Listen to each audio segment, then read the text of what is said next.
Você consegue imaginar um objeto com uma massa de cerca de 100 trilhões de sóis? A comparação com a nossa estrela não ajuda em nada a entender as dimensões monstruosas desse aglomerado estelar chamado Abell C1063. Ele foi descoberto relativamente há pouco tempo por James Webb, que mais uma vez provou que as quantias significativas investidas no desenvolvimento desse projeto não foram em vão.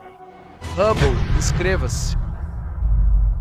A descoberta de um objeto tão global nos dá a oportunidade de entender como funcionam as lentes gravitacionais, descobrir o que é Abell C1063 e obter esta foto aqui. James Webb observou uma única região do céu por 5 dias seguidos, algo inédito na história das observações para que o telescópio focasse tanto tempo em um único objeto. O James Webb possui o melhor equipamento atual, incluindo uma câmera infravermelho altamente sensível. Então, o que sabemos até agora sobre o superaglomerado Abell S1063, ele fica na constelação da Grove, a cerca de 4,5 bilhões de anos-luz da Terra. Segundo dados recentes, o aglomerado tem 51 galáxias confirmadas, mas estima-se que haja mais de 400 não confirmadas. Essa grande massa age como lente cósmica, distorcendo e ampliando a luz de galáxias distantes. O aglomerado não está sendo observado pela primeira vez. Alguns anos atrás, ele foi estudado pelo telescópio espacial Hubble como parte do programa Frontier Fields. No entanto, James Webb forneceu imagens mais detalhadas e nítidas feitas com a ajuda do NIRCam. Vale a pena falar um pouco sobre esse instrumento de pesquisa único. A câmera de infravermelho próximo é um serviço do telescópio James Webb. É ela que consegue detectar com precisão regiões de formação estelar ativa e descobrir exoplanetas, não importa o quão distantes estejam. Por quê? NIRCam, ela consegue fazer isso? Primeiramente, graças ao design, a câmera foi criada para captar imagens ocultas da observação direta, como galáxias ou estrelas envoltas em poeira. Outro ponto importante é o uso de coronógrafos para bloquear a luz intensa das estrelas, permitindo registrar objetos quase invisíveis próximos aos astros, como exoplanetas. A câmera também está equipada com um espectroscópio, que permite não apenas ver o objeto, mas também analisar seu espectro, determinando a temperatura da estrela ou planeta observado, sua velocidade, composição química e parâmetros de desvio para o vermelho. A NIRCam opera em 2 intervalos, ampliando a funcionalidade do instrumento, e a câmera tem vários filtros que auxiliam no estudo de diferentes objetos. Este instrumento funciona bem em temperaturas extremamente baixas, até menos 233 graus nos detectores, o que é muito importante no vácuo espacial. É exatamente por isso que James Webb alcança um sucesso sem precedentes e faz descobertas cada vez mais sensacionais. Nada escapa ao olhar atento da sua câmera. Nada como Harry Potter é capaz de atravessar paredes de poeira e chegar à verdade. Qual é o valor científico que uma lente gravitacional representa para os astrônomos? Estudada por telescópios, assim como uma lente comum que fica empoeirada na gaveta de cima da sua mesa, ela amplia os objetos muitas vezes, permitindo ver até mesmo aqueles que antes não eram captados pela ótica mais sensível, ou seja, poderemos observar galáxias sobre as quais nem sequer sonhávamos estudar, por exemplo, aquelas que surgiram praticamente logo após o Big Bang. Por que a observação atenta da lente gravitacional interessa tanto aos cientistas? O fato é que esse fenômeno surpreendente é uma prova indireta da existência da matéria escura, uma substância que não vemos, mas que se manifesta por sua gravidade e massa enormes. No caso do aglomerado Abell S1063, após os dados de observação de James Webb, os astrofísicos têm certeza de que a estrutura está em processo de fusão de vários aglomerados galácticos, ou seja, o período de existência do aglomerado que observamos agora é bastante ativo. A confiança de que essa suposição está correta é reforçada pelas pesquisas do telescópio Chandra, que detectaram uma radiação muito intensa nessa região, confirmando a presença de processos de fusão. Quais outros detalhes chamaram a atenção dos astrofísicos durante a observação do aglomerado galáctico Abell S1000 e 63? Talvez esse som surpreendente.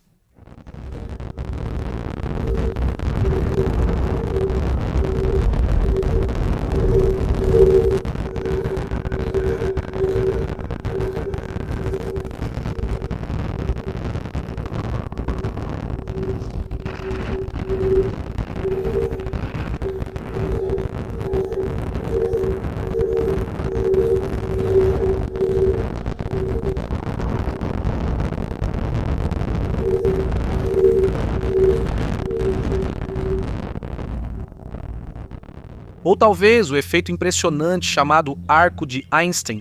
Neste caso, a segunda opção está correta, embora a primeira também provavelmente ocorra. Em um local tão antigo e remoto, quase certamente há algo assustador e misterioso escondido, capaz de produzir esses sons.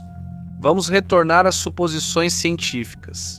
Os arcos de Einstein são um efeito visual do lenteamento gravitacional previsto por Einstein na teoria da relatividade. Esses arcos parecem faixas de luz brilhantes e alongadas ou anéis, produzidos por galáxias muito distantes.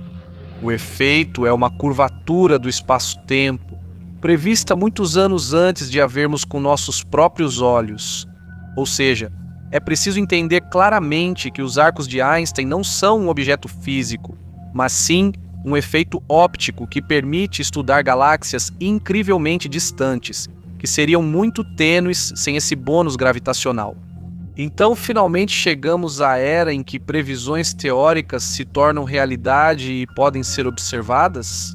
O efeito previsto por Einstein já foi comprovado e corrigimos isso em sistemas de navegação por satélite. Estamos discutindo a dilatação gravitacional do tempo. O exemplo mais marcante é a queda em um buraco negro. No entanto, existem maneiras menos traumáticas de provar a existência desse efeito, como o experimento de Rafael-Keating, que demonstrou a realidade do paradoxo dos gêmeos. No âmbito desse experimento, no outono de 1971, os cientistas que deram nome ao experimento fizeram uma viagem ao redor do mundo com relógios atômicos de césio a bordo de um avião. Em seguida, compararam as medições dos cronômetros com os relógios que ficaram em repouso no Observatório Naval dos Estados Unidos. Como resultado, os relógios em repouso andaram mais rápido em comparação com os que viajaram. Esse efeito é obrigatoriamente levado em consideração nos sistemas de navegação, caso contrário, não haveria precisão no posicionamento da geolocalização. E esses são apenas 2 exemplos de previsões científicas confirmadas. Já pensou no que nos aguarda no futuro? Será melhor buscar o elixir da vida eterna ou confiar nosso corpo aos nanorobôs?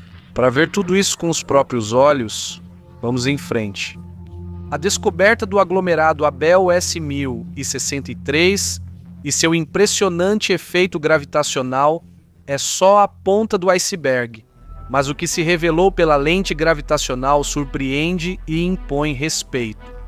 Apresento a vocês a galáxia MOMZ, 14 até o momento a mais antiga já encontrada. James Webb mediu os parâmetros do desvio para o vermelho dela e descobriu-se que a idade do objeto é de cerca de 13,5 bilhões de anos, exatamente o tempo que a luz da galáxia levou para chegar até nós. Isso significa que agora observamos um aglomerado estelar formado entre 200 e 280 milhões de anos após o Big Bang, no período da reionização. E tudo bem, mas na época em que o hidrogênio neutro só começou a se ionizar sob a influência da energia emitida pelos corpos celestes mais antigos. O surgimento de conglomerados tão significativos, de acordo com as teorias científicas existentes, é impossível.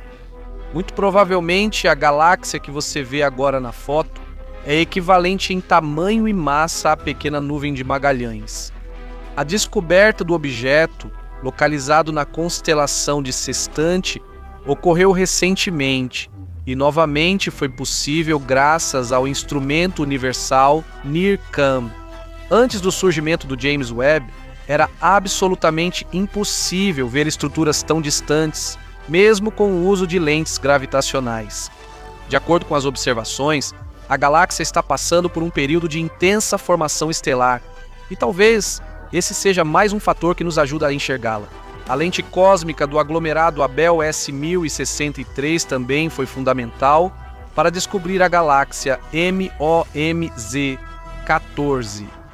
Sem isso, um objeto tão distante estaria fora do alcance para observação e ainda mais para estudo, mesmo com os equipamentos ultramodernos de James Webb. Mas o principal resultado é que agora sabemos muito mais sobre como exatamente e quando a tocha do nosso universo se acendeu. Os dados obtidos exigem a atualização das informações que temos sobre a evolução das galáxias e a estrutura do macrocosmo, assim como a formulação de novas abordagens conceituais para o seu estudo. O que é Abell S1063 neste momento? Um aglomerado estelar distante que desempenha a função de lente gravitacional? Isso é o que está na superfície, mas na verdade é o maior instrumento para estudar o universo primitivo, assim como as propriedades ocultas da matéria escura.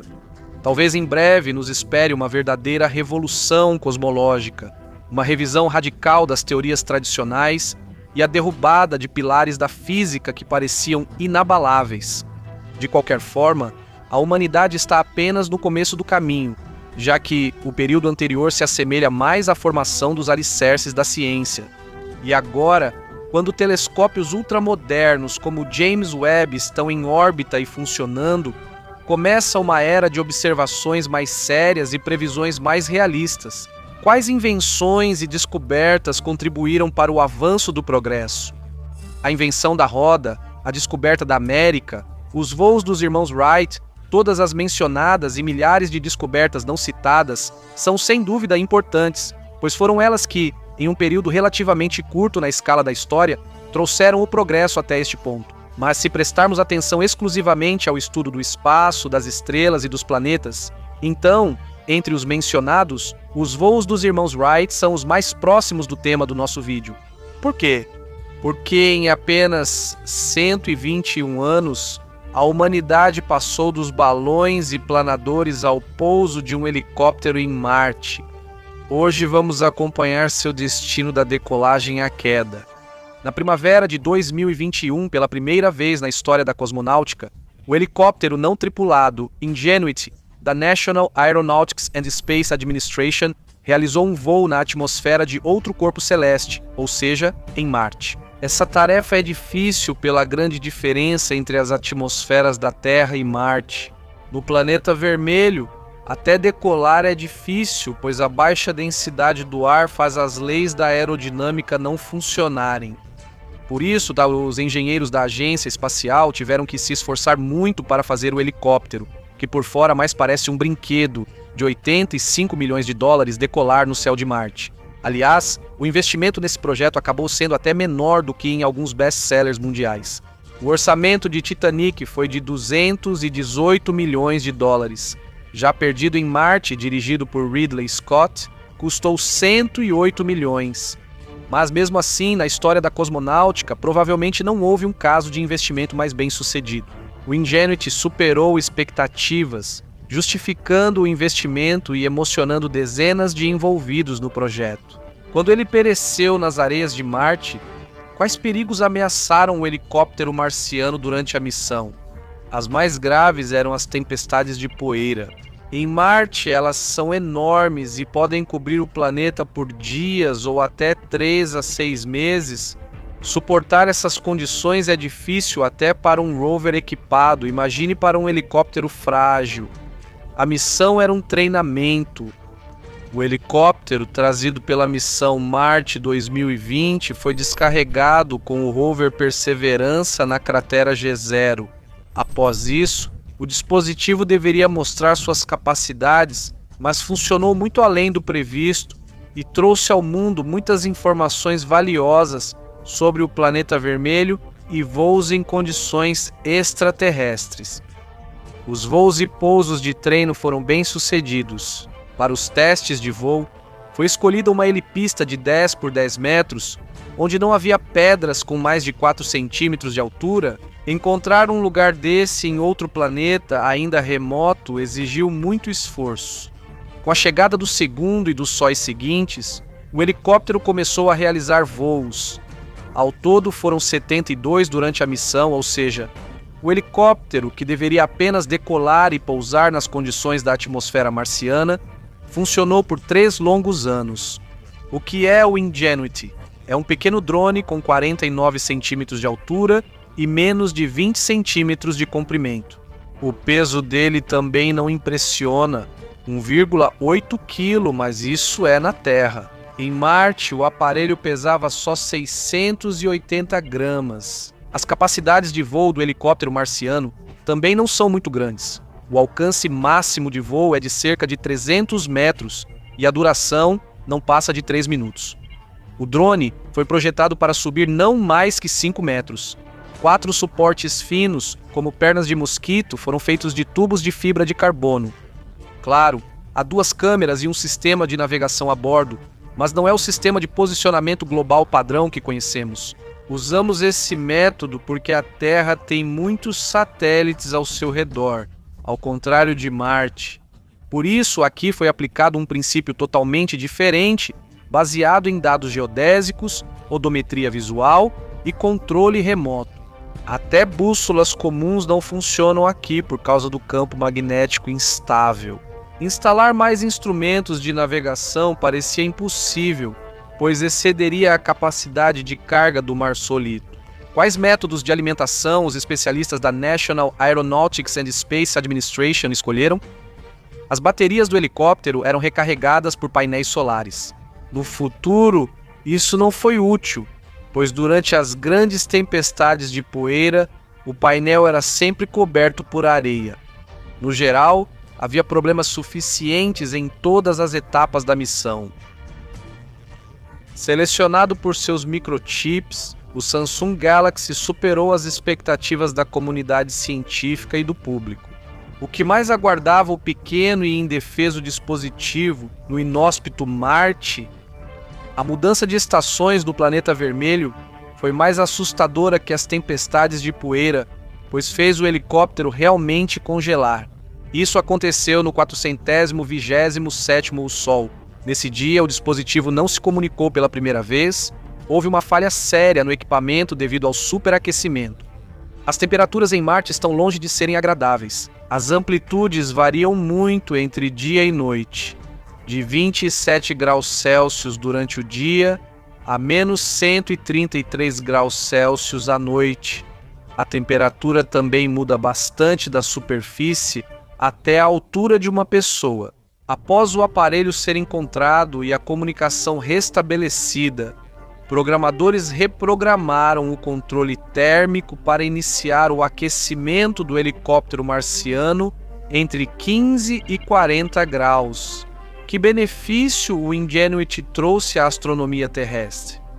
Em primeiro lugar, ele demonstrou que voos em um ambiente totalmente estranho são possíveis, se forem organizados com o devido profissionalismo.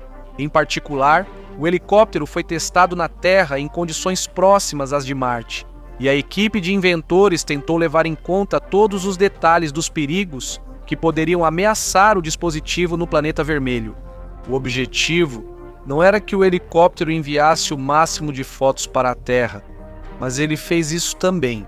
Ainda mais porque ele não pousou em Marte sozinho, mas com seu assistente, o rover Perseverance, que registrava o voo do helicóptero e o encontrava quando se perdia nas terras áridas.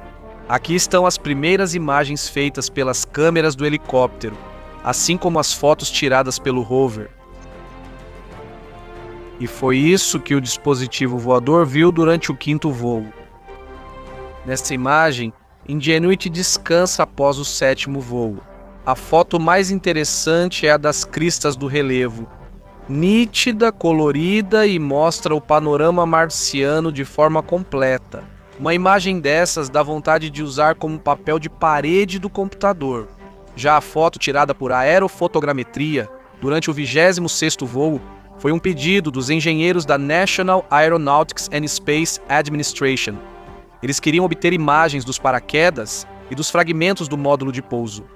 O helicóptero marciano cumpriu com sucesso esse pedido. No geral, Apesar de todas as inconsistências, o Ingenuity literalmente abriu caminho para novos projetos que virão em seu lugar. Como o helicóptero pioneiro de Marte chegou ao fim? O que aconteceu com 2 quilos de coragem, determinação e perseverança? O último voo do helicóptero marciano aconteceu em 18 de janeiro de 2024. Infelizmente, durante o pouso ocorreu uma falha, que resultou na queda da aeronave e na quebra irreversível das pás. Aqui está a última imagem, mostrando a sombra da peça danificada do helicóptero. Por que o acidente ocorreu com o dispositivo após mais de 2 horas de voo? O resultado, 30 vezes acima do esperado pelos engenheiros, caiu em Marte.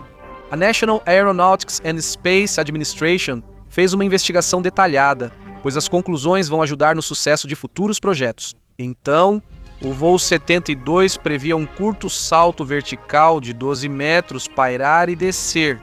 Porém, no 32º segundo, o helicóptero pousou e se desligou. A seção seguinte revelou danos graves nas pás do rotor. Por que isso ocorreu? Os resultados dos relatórios apontam uma falha na navegação, e foi esse erro que levou à queda e à quebra do helicóptero. A desorientação do dispositivo resultou em velocidades inadequadamente altas durante o pouso, após o que o helicóptero tombou sobre as pás giratórias. Foi exercida uma carga excessiva e elas quebraram, ou seja, o aparelho simplesmente ficou tonto. O local da vítima ou da queda já foi encontrado. O helicóptero Perseverança o localizou em 4 de fevereiro de 2024 e registrou uma foto às 13h05 no horário marciano. Você acha que isso é o fim ou só o começo?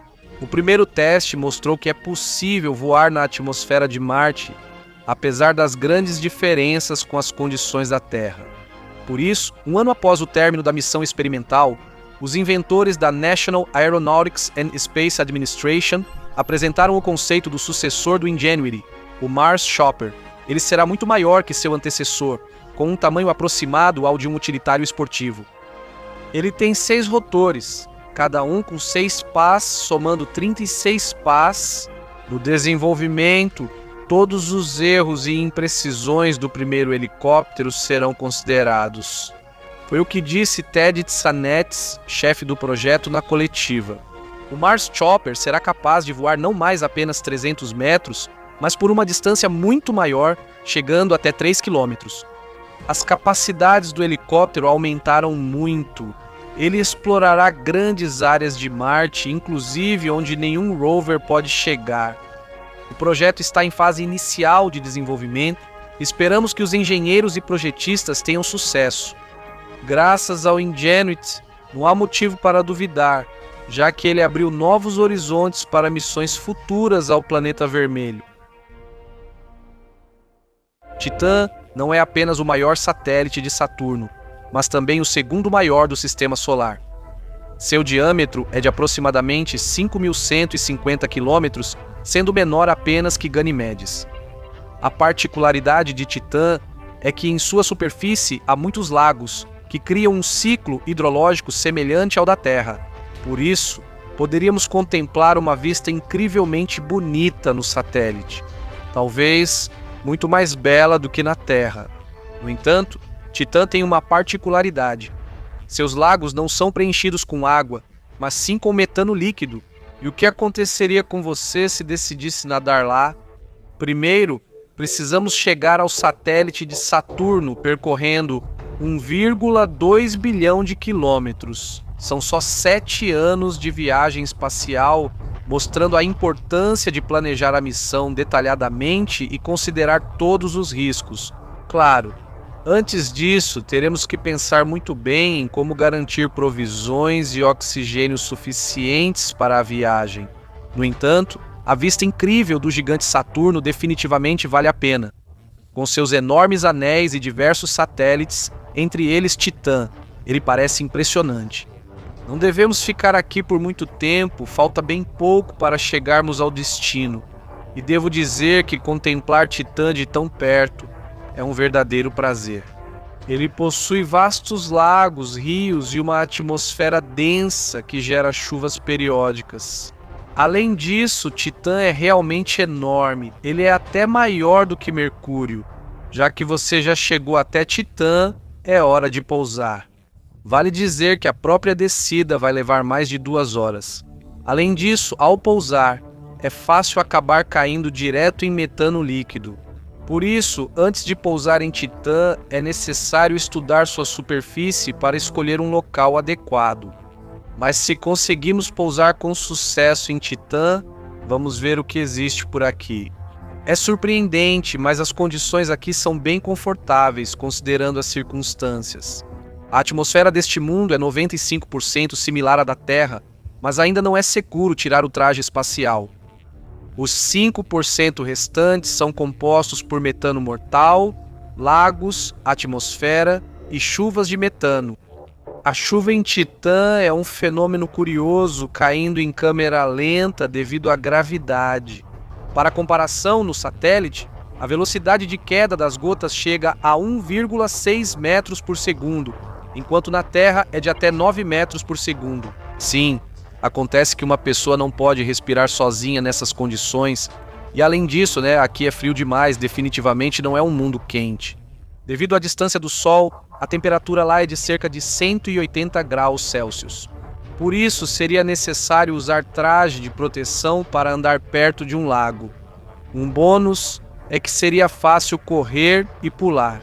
Obrigado à gravidade, agora vamos ao mais importante. Acho que você entende muito bem que mergulhar em um oceano de metano não é uma atividade nada agradável. Primeiro, você vai virar um picolé por causa das temperaturas extremamente baixas. Segundo, nem mesmo um traje espacial vai te salvar, porque ele provavelmente vai ser danificado pelo frio e o metano vai reagir com o oxigênio do cilindro. O resultado será como um incêndio real no traje espacial, e isso nem é o pior. O movimento em Titã é lento tanto na superfície quanto no lago. Nadar rápido é impossível lá, então ao tentar sair, você perde minutos valiosos e provavelmente morre.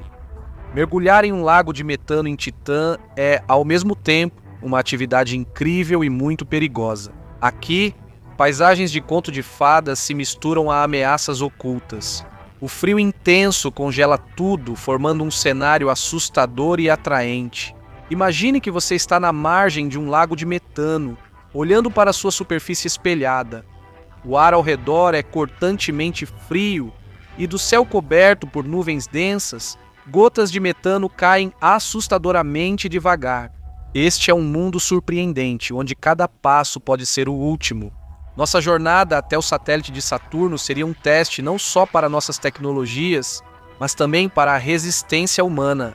Aqui se chocam nossos sonhos de descobertas espaciais e a dura realidade. O lago de metano em Titã simboliza nosso desejo pelo desconhecido e pelos limites onde o cosmos mantém seus segredos.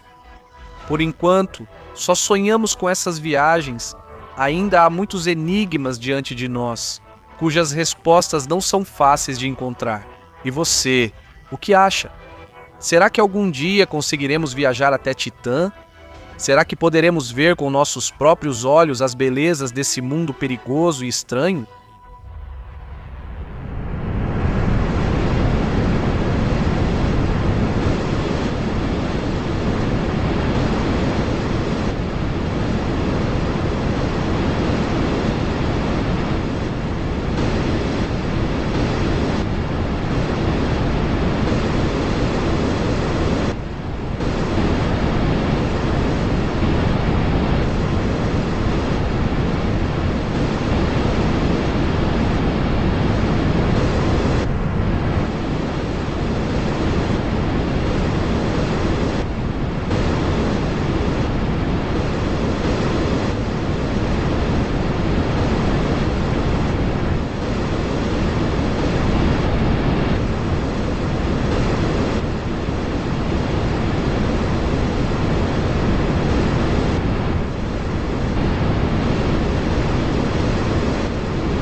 Se você gostou do vídeo, não esqueça de deixar seu joinha.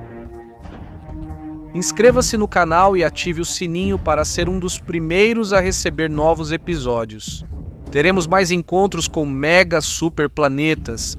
Comentários com Assistindo Hubble aparecem no próximo vídeo.